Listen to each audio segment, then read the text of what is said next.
আমি এখন আছি কামাখ্যাগুড়ি, আর আমার সাথে দেখা করতে চলে এসছে আমার সেই ফেসবুক বন্ধু গৌরব। ও আমার ভিডিওতে কমেন্ট করেছিল এবং ওর নাম্বারটা দিয়েছিল। দুঃখের বিষয়, ওকে আমরা সেরকম সময় দিতে পারিনি। ও আমাদের জন্য অনেক খাবার নিয়ে এসছে। তারপর ওকে টাটা বাই বাই করে আমরা চলে আসলাম। আজ আমি নিজেকে ধন্য মনে করছি। এই ফেসবুক আমাকে আজকে এমন একটা জায়গায় নিয়ে এসছে, জাস্ট অসাধারণ। এদিকে শিলিগুড়ি ঢুকতে ঢুকতেই কানাইয়ের সাথে দেখা হয়ে গেল। ওর লোড আছে, ও এখন গুয়াহাটি যাচ্ছে। ওর সাথে একটু দেখা করলাম, গো মাতাকে একটু আদর করলাম। আমাদের একটু তাড়াতাড়ি আছে, কেননা আজকেই আমরা গাড়িটা খালি করব। তাই কানাইকে টাটা বাই বাই করে আমরা বেরিয়ে পড়লাম।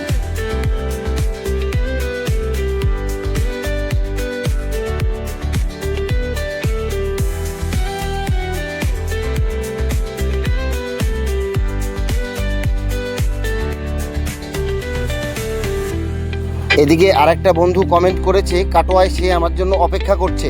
জানি না দেখা হবে কিনা, তাও চেষ্টা করব। যদি ঢুকতে রাত হয়ে যায় তাহলে হয়তো দেখা হবে না। এদিকে আমরা যখন ডালখোলা ঢুকছিলাম, এই কাকুটা আমার উপর খুব রেগে গেছে। আমি ওনাকে বাদিক দিয়ে ওভারটেক করতে দিইনি বলে।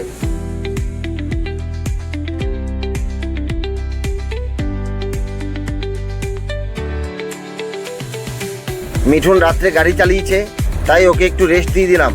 মালদা বাইপাসে গিয়ে আমরা খাওয়া দাওয়া করব।